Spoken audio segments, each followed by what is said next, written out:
A Guide for the Perplexed, a novel by Dara Horn, narrated by Carrington MacDuffie. For Maya, Ari, Eli, and Ronan, who will forget what I remember, and who will remember what I forget. Chapter 1. What happens to days that disappear?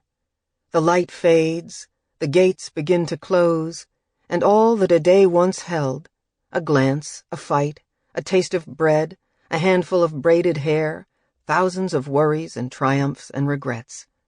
All of it slips between those closing gates, vanishing into a dark and silent room.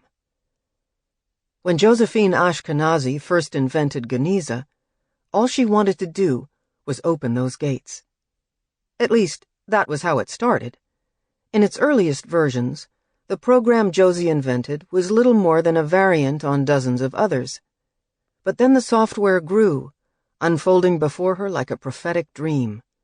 By the time she was 24 years old, Geniza was a vast platform, password-protected and accessible from anywhere, that saved not only material that its users deliberately created, but essentially everything else they did, too, running recording components on devices the users already owned, and then employing natural language processing and facial recognition to catalog worlds of data according to the user's habits, which the software learned from the users themselves.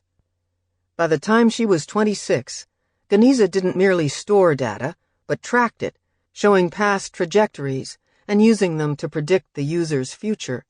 By the time she was 27, she had married the company's chief engineer, had been the subject of a nationally televised documentary, and had a baby. By the time she was 33, her 6-year-old daughter Tali's every moment was recorded forever. But Tali knew nothing about it until one morning, when almost by accident, Josie showed her the archive of her life. "I can't find my shoes, Mommy," Tali had announced as she finished her breakfast. "I looked and looked, but they're nowhere." "That's impossible," Josie told her. Josie was throwing things into her own bag, checking messages, noting the time.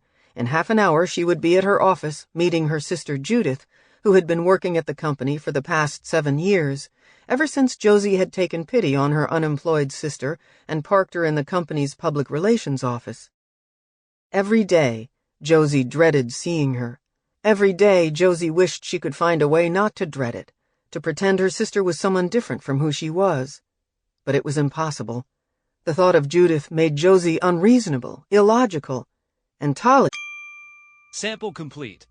Ready to continue?